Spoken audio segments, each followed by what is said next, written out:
destruíres, e para arruinares, e também para edificares e para plantares. Pode se sentar em nome de Jesus. Aleluia.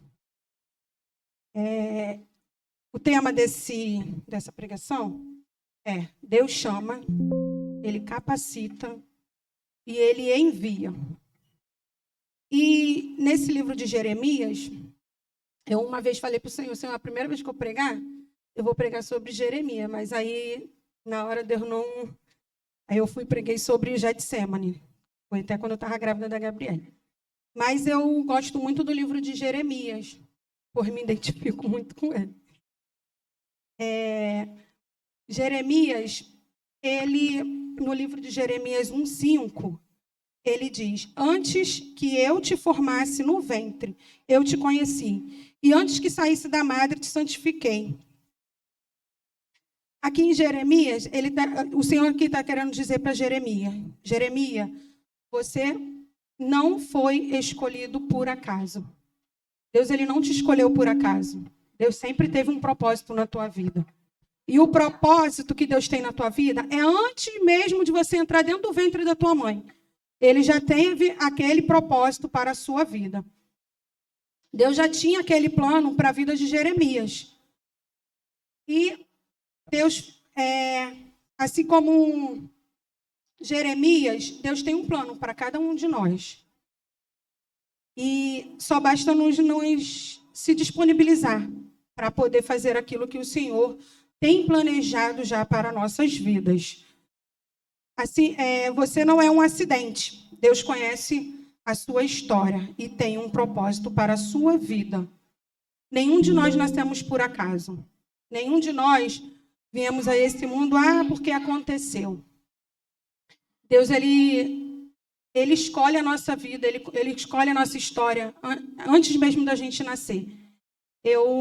A minha mãe falou uma vez para mim que eu vim sem ela querer, porque ela estava tomando remédio, ela falou. Aí meu pai até ficou: tem um plano na sua vida, não importa. Não importa, não foi seu pai, não foi sua mãe que quis. Foi o Senhor que quis que você nascesse. Foi o Senhor que tinha um plano na sua vida. Então, não importa isso. Pode fazer o que for. Mas quando Deus tem um plano na sua vida, a pessoa pode fazer o que for, que Deus vai enviar aquele ser, porque ele tem um propósito. Eu, quando estava grávida da Jennifer também, uma moça falou: eu tomei de tudo e essa criança não saiu. Por quê? Porque Deus tem um propósito na vida daquela criança. Não é ela, a questão não é sobre ela, é sobre Deus, é o que Deus quer fazer na vida através daquela criança. E eu creio que o Senhor tem feito. Em Jeremias 1:6 diz: Senhor Jeová, eis que não sei falar, porque sou uma criança. Deus usa as pessoas para reconhecer a sua... Deus, ele reconhece as nossas limitações. Ele sabe da nossa fraqueza. Jeremias olhou para a sua fraqueza, ele olhou para si e falou: Senhor, quem sou eu para falar para esse povo? Quem sou eu para poder ir contra os reis, contra os príncipes, contra o povo da terra? Quem sou eu? Porque Jesus, ele chamou Jeremias e falou para Jeremias, lá no capítulo 10, né? Não, 10 não. Desculpa. 16, ele falou: deixaram a mim e queimaram incenso a deuses estranhos e encurvaram-se diante das suas mãos. Então, Deus chamou Jeremias para ir contra esse povo que esqueceu de Jesus. Esqueceu de tudo aquilo que o Senhor tinha feito por eles. E começaram a trabalhar com as próprias mãos. E fazer deuses e adorar a deuses estranhos.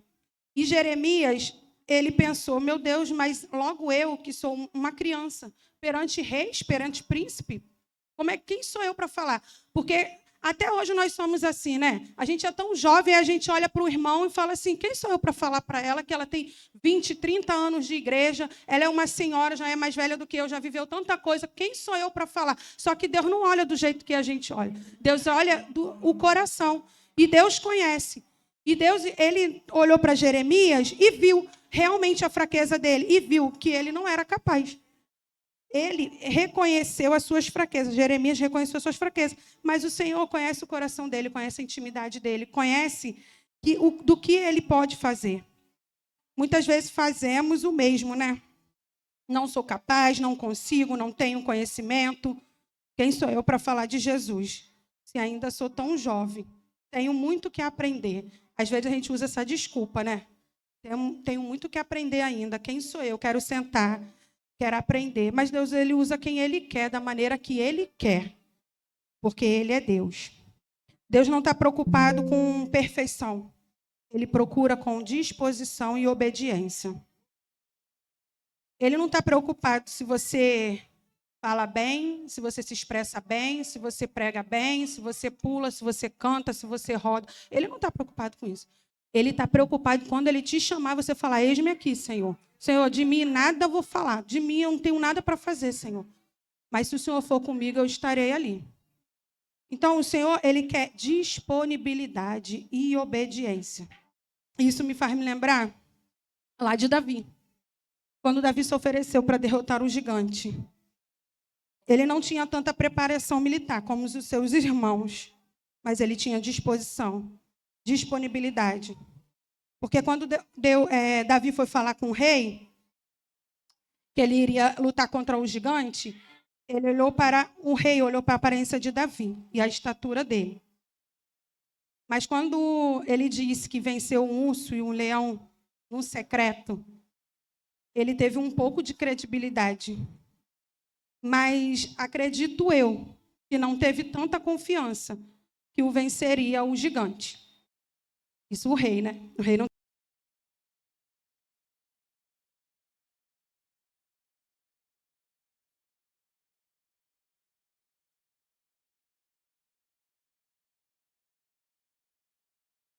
Eu acredito que ele olhou para ele e falou assim: tá, você quer ir? Vai.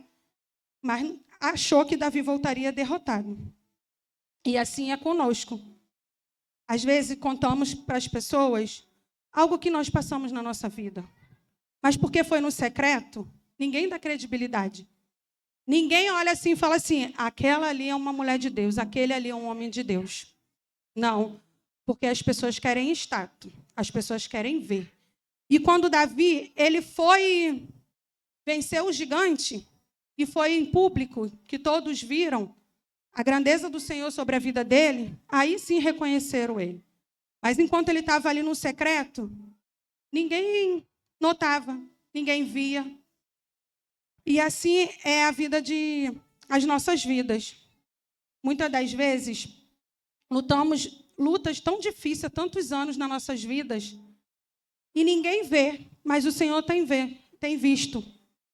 Assim como o Senhor viu a vida de Jeremias e o escolheu, porque o Senhor vê aquilo que ninguém vê, o secreto que ninguém vê. E como foi com Davi, o Senhor honrou Jeremias e honrou Davi em público, não porque o Senhor precisava mostrar, não por Davi, não foi por Davi que o Senhor, vou mostrar para te honrar, Davi, não.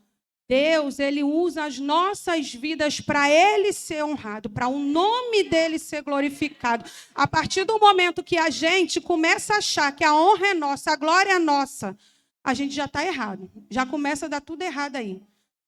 Tudo aquilo que nós vencemos na vida, se não for o Senhor ao nosso lado, nós não vamos conseguir, irmãos.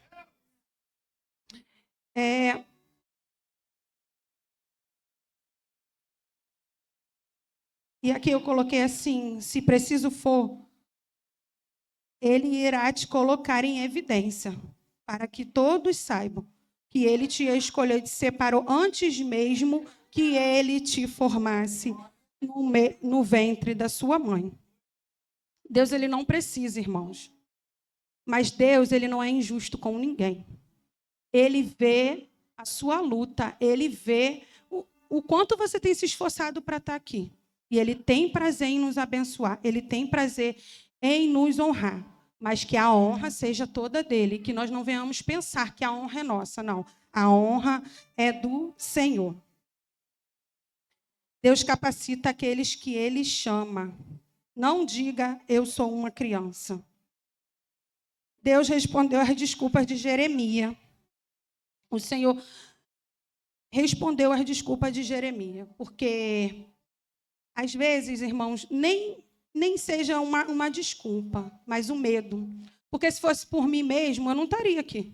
Eu não estaria aqui. Com certeza não. Eu estaria aí. Mas a gente usa algumas coisas porque a gente olha assim, como eu falei lá no início, tantas pessoas, eu falo, tantas pessoas sabem pregar, por que vocês me chamam, gente? Pelo amor de Deus, chama uns pregador abençoado lá, que sabe orar, que sabe falar, que sabe... Para que me chama? Mas o Senhor não vê como a gente vê. Entendeu? O Senhor, Ele usa quem Ele quer, da maneira que Ele quer. E, às vezes, nós usamos desculpas, sim. Por quê? Porque, no fundo, nós achamos que é sobre nós. E não é sobre nós. É sobre Ele. E Deus tocou sua boca e colocou suas palavras nela. É tudo sobre o Senhor. É nada, nada, nada, nada. Se não fosse Ele, nem aqui eu estaria. Se não fosse Ele, irmãos, nem aqui, eu não sairia uma palavra da minha boca. Ah, você se estudou, você leu, mas se não fosse o Senhor, nada acontece na nossa vida. E é melhor a gente obedecer do que sacrificar. É melhor a gente estar aqui com medo, se tremendo, com dor de barriga, com vontade de vomitar, passando mal. Mas está aqui, com saúde, bem. Isso daqui é só ansiedade, né? Nervosismo. Daqui a pouco acabou a pregação, passou. O pior é ter que a gente pregar em cima de um leito. É a gente ter que pregar em cima de uma cama. Isso é pior, irmão. O nervosismo, isso daqui vai passar, vai acabar. Quando eu falar amém, acabou o nervosismo.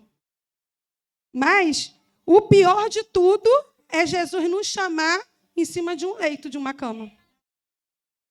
Porque hoje a gente tem tantas pessoas nos hospitais nessa noite, querendo estar no nosso lugar aqui, querendo estar falando de Jesus, e não tem a oportunidade. Quando Deus chama, Ele também dá a capacidade necessária para cumprir a missão. Porque quando Deus nos chama, Ele nos capacita. O Senhor, Ele não é daquele que pega a gente, vai lá e se vira. Como um patrão nosso. Às vezes não te dá nem instrução, vai lá, vira lá, resolve seus problemas lá, resolve o problema lá da empresa, dá teu jeito. Não.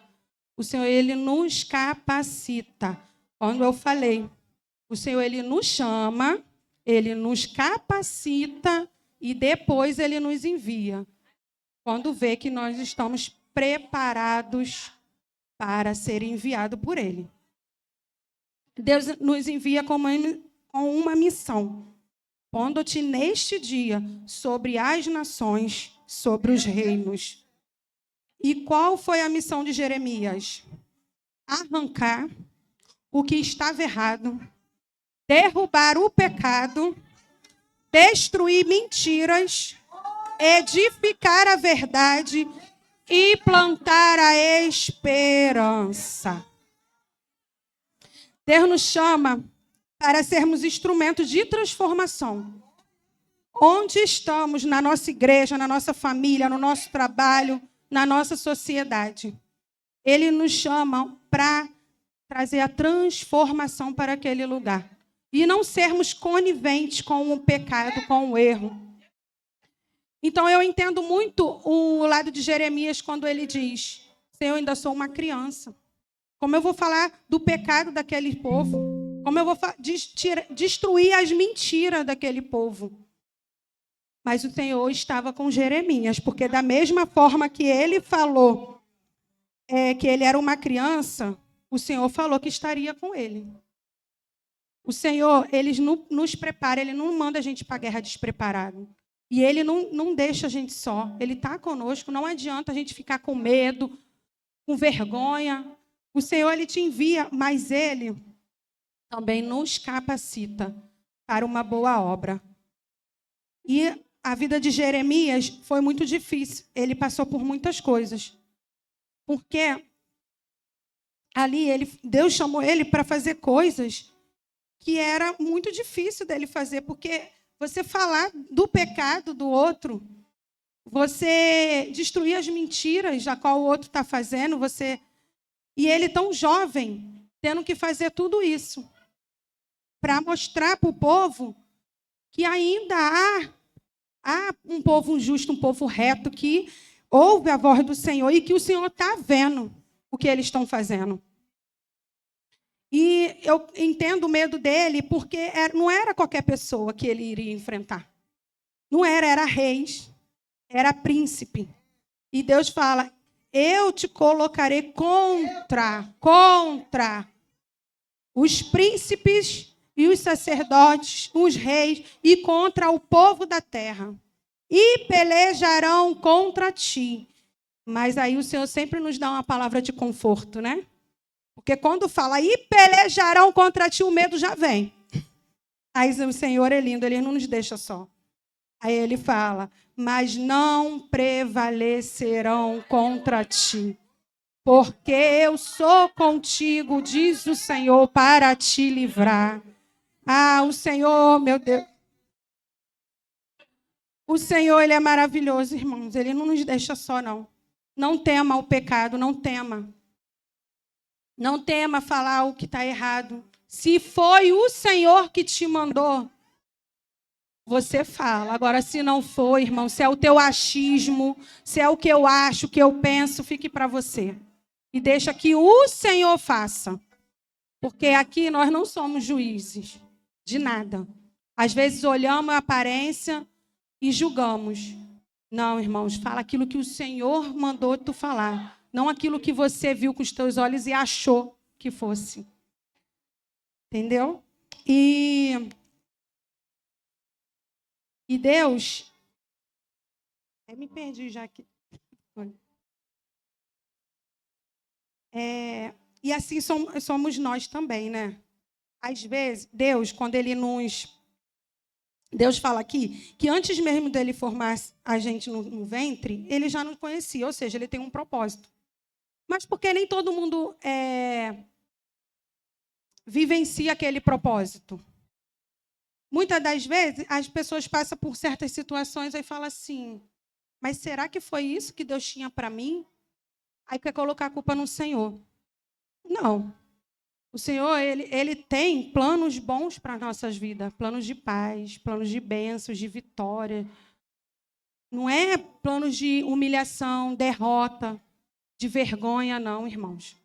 Às vezes nós passamos por certas coisas porque pela nossa própria decisão, pela nossa própria escolha. Porque às vezes tem pessoas que usam assim, se Deus tem um propósito na minha vida, se Ele já sabe, se Ele já tem um plano, se Ele já vai fazer, então não preciso fazer nada, porque já está tudo escrito por Ele e tudo mais. Não, a gente tem que... Mas o Senhor também nos deu o livre-arbítrio, a gente tem que procurar fazer e procurar o Senhor. Senhor, o que tu queres na minha vida? Qual é o propósito qual o Senhor escolheu para a minha vida antes de eu nascer? Aí, se você se colocar na posição, na obediência, e escutar a voz do Senhor, você vai cumprir todo aquele propósito que o Senhor tem para a sua vida. Agora, se você não ouvir, tem coisas que vai acontecer tudo ao contrário do que o Senhor queria para você.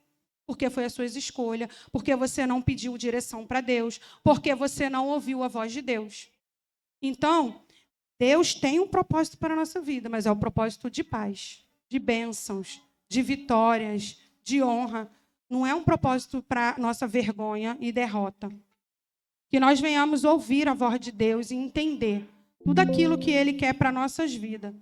Para quando a gente for passar, a gente entender, Senhor, o Senhor não tem nada a ver com isso, foi as minhas escolhas que me causou isso. Mas o Senhor, Ele é misericordioso e sempre nos dá a oportunidade de voltar para o caminho e fazer tudo correto. Só basta nos ouvir a voz do Senhor. A conclusão da história de Jeremias nos ensina 3 coisas. Que quando estivermos passando e que jamais poderemos esquecer. E que jamais poderemos esquecer é que Deus nos conhece, nos capacita e nos envia. E não importa a sua idade, condições ou limitação. Se Ele está chamando você, confie nele. A presença de Deus é maior do que qualquer medo. E talvez você se sinta como Jeremias, incapaz, inseguro, desesperado. Mas hoje, não amanhã, não daqui para a semana que vem. Não. Hoje, Deus diz: não temas, não tenha medo, porque eu sou contigo. Entregue sua vida ao Senhor e permita que Ele cumpra o propósito que Ele preparou para você, antes mesmo que Ele te formasse no ventre da sua mãe. Que nós venhamos entender e que nós venhamos ler aqui sobre a vida de Jeremias. Eu fiquei pensando, nossa, eu estou passando tão mal, tão mal, tão mal, eu estou tão nervosa, estou tão... Passei muito mal, irmão. Fiquei tão nervosa, eu me tremia toda. Quando eu pensava em estar aqui na frente, o meu coração já acelerava, já me dava vontade de vomitar, uma agonia, um mal-estar. Aí eu fiquei pensando, meu Deus, imagine Jeremias. É a mesma coisa que o Senhor falar para tu, vai lá, fala lá pro Lula, pro Bolsonaro, que ele está errado, que é isso, que é aquilo, imagina. Ele teve que falar com o rei, com o príncipe, com o sacerdote, não era gentinha abaixo, não, era só gente alta, gente grande, de patamar. Então, tu imagina, eu estou aqui me tremendo todinha, porque eu vim aqui falar com a palavra do Senhor, por meus irmãos, que não vão fazer nada comigo, né? Graças a Deus. Então, imagine Jeremias ter que falar para aquele povo. E ele foi e se disponibilizou. Sabe por quê? Porque ele teve medo? Ele teve medo. Ele se achou incapaz? Ele se achou incapaz. Mas quando o Senhor falou para ele, apenas não diga eu sou uma criança porque eu sou contigo, apenas abra a sua boca que eu vou falar, ele entendeu. Não é sobre mim, não é eu que vou fazer. É o Senhor que vai fazer. Então, por que eu vou temer? Por que eu vou ter medo? Nós somos incapazes mesmo, irmão. Por nós não fazemos nada mesmo. Mas é por amor a Cristo. É por obediência. Porque é melhor obedecer do que sacrificar. E eu agradeço a minha oportunidade, em nome de Jesus.